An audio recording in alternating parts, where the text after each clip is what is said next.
මේක මම ඇතුළු මගේ පවුල අය මුණ දීපු සත්‍ය සිදුවීමක්. 2015 අවුරුද්දේ තමා අපි අපේ ඉඩමේ අලුතෙන් ගෙයක් හදන්න පටන් ගත්තේ. ගේ හදනකම් අපි හිටියේ අපේ ආච්චිගේ ගෙදර. ආච්චි කිව්වේ අපේ අම්මගේ ආච්චි. ඔය විදිහට ගේ හදාගෙන යනකොට එක දවසක් අපේ අම්මා රෑ 10ට විතර වැඩ ඔක්කොම ඉවර වෙලා පිටිපස්සේ දොර වහන්න ගියා. එතකොටම දොර ළඟ හිටපු සුදු පාට ඇඳුමක් ඇඳගත්ත ගෑනු කෙනෙක්. සුදු පාට ඇඳුමක් කිව්වට සාමාන්‍ය සුදුක් නෙමෙයි. අමුතු සුදු පාටක්. කොණ්ඩේ බිම ගෑවෙන තරමට දිගයිලු. මූණක් නෑ. මූණ තියෙන තැන හිස්ලු. ඒ ගෑනු කෙනා කෙලින්ම අපේ ආච්චිගේ කාමරයටලු ගියේ. යනකොට දොර රෙද්දක්වත් හෙල්ලුන්නේ නැහැලු. අපේ අම්මා කොස් අරන් යනකොට ඒ කාමරේ කවුරුත් ඉඳියෙත් නැහැලු. කොහොම හරි ඔය කාලෙම වගේ අපේ තාත්තා නිදාගන්න එළියේ. පොඩි හට් එකක් තිබුණා ඒකේ. ඒක ගාව තිබුණ තැඹිලි ගහක්. තාත්තා නිදන් ඉන්නකොට ඒ තැඹිලි ගහේ පොඩි කුරුම්බාක් වගේ එකක් තාත්තගේ නල්ලට වැටුණා. අපි ගේ හදනකොට තව ගොඩක් දේවල් වුණා. අපේ අම්මගේ පස්සෙන් පොඩි නයි පෙටියක් එන්නගත්තා. ඊට පස්සේ අපේ තාත්තා දන්න ගුරුන් වහන්සේ කෙනෙක් මන්තරයක් දුන්න එක මතුරලා වැලේ ඉන්න කියලා. ඊට පස්සේ අදටවත් ණයෙක්වත් මේ වත්තට එන්නේ නැහැ. මේ දැනුත් අල්ලපු වත්ත දිගේ ණයෙක් ගියා.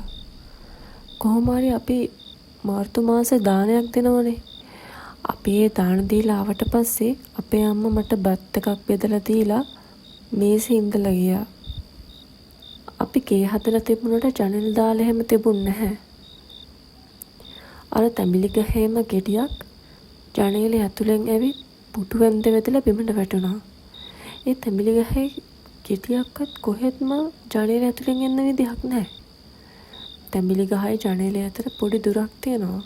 ජනේලේ පටන් ගන්නේ පොල් ගහේ ඉඳලා මීටර 3ක් විතර දුරින්. වැඩි වෙලා තියෙන්නේ මේකයි. අපේ ආච්චි ගෑනු ළමයි දෙන්නෙක් හදාගන්න ගත්තා. එක්කෙනෙක් අපේ අම්මා. අනිත් කෙනා අනුරාධපුරයේ පැත්තේ ගෑනු ළමෙක්. ඒ ගෑනු ළමයා කොල්ලෙක්ගේ කෑල්ල ඉඳලා තියෙනවා.